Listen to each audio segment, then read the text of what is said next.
The entire National Association of Realtors was just sued last week for $1.8 billion.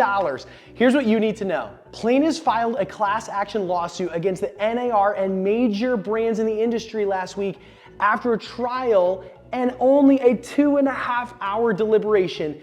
After that, the jury found the entire realtor community guilty of conspiracy. Let me explain. Look, no one wants to pay more for anything than they have to, especially me. I'm always looking for a deal. So here's how we got here. Number one, real estate sales way back when was primarily used just kind of for the sellers in terms of representation with agency. When you wanted to sell a house, you would list a property with a broker like myself, and then other people would come to you in order to buy your listings, but you represented the seller. If you wanted to see someone else's listings, you would go over to them, but buyers really weren't shared and they didn't have any representation, and agents really only looked out for sellers.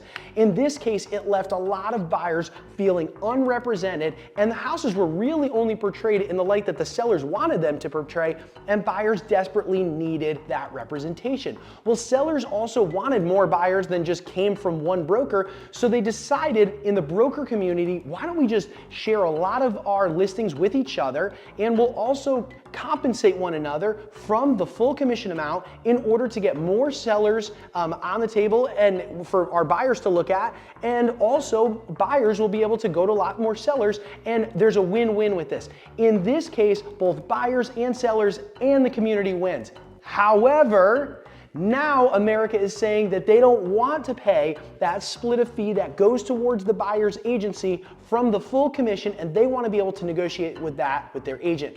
Well, my friends, that has always been the case here at Brooke Team. Every one of our agreements has a little spot there that says we authorize a portion of this commission to be paid to buyer's agents so that what? More buyers can come in and see our listings, and when more buyers see your listings, when more demand happens for your property, you have a better opportunity for better terms for yourself. We clearly outline this in all of our agreements. Transparency has been key from the start. But there are more thoughts that are needed from this. If we continue down this path, and I think that the jury got it wrong, we actually create a lose-lose right now.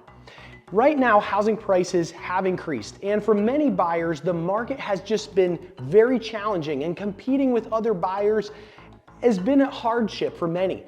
By adding another fee to the process for the buyers, you're likely to have far more buyers pull out of the market, and sellers would likely see prices start to decline, which is likely going to hurt them even more. So it hurts their seller bottom line. Number two, many agents would not be able to afford buyer agency, which would create further problems and more antitrust that ends up happening. In this case, once again, friends, I think that the jury got it wrong. Now, there's still opportunities for appeals here, but there's also opportunities that this case goes from $1.8 billion and treble damages happen, and we could see fees as high as $5 billion from these brokerages. Look, my heart has always been in the real estate world. That I had a horrible experience buying a house for the first time. So I want to deliver the best experience that I possibly can for buyers and sellers. And as we enter the close of the year, and we're grateful because we've been able to sell nearly 500 homes this year when so many have been struggling, our full mode is just transparency with our clients as to either it's a good time to buy a house or it's not a good time, or it's a good time to sell or it's not a good time. The best thing that you can do right now is below there's a link just to see what your house is worth right now. That's been really helpful for so many people as they're thinking about moving in 2024. If they've thought about if they should wait, listen, you want to pay attention to this. There's an amazing sheet that's super easy to use and that we've developed for our agents. And it's just a, hey, should I wait right now or should I wait a few years? What's that going to do for me? And how's my net worth going to increase or likely decrease? Either way, and how should I navigate these next few months? Definitely click on that and you can actually go over that with one of our agents, your trusted agent at Brooke Team. And now without further ado, I want to thank you so much. I wish you a happy Thanksgiving. And here are the numbers for real estate stats that are happening in Connecticut, Rhode Island, Massachusetts, and Florida. Have a good one. We'll see you in the next market update.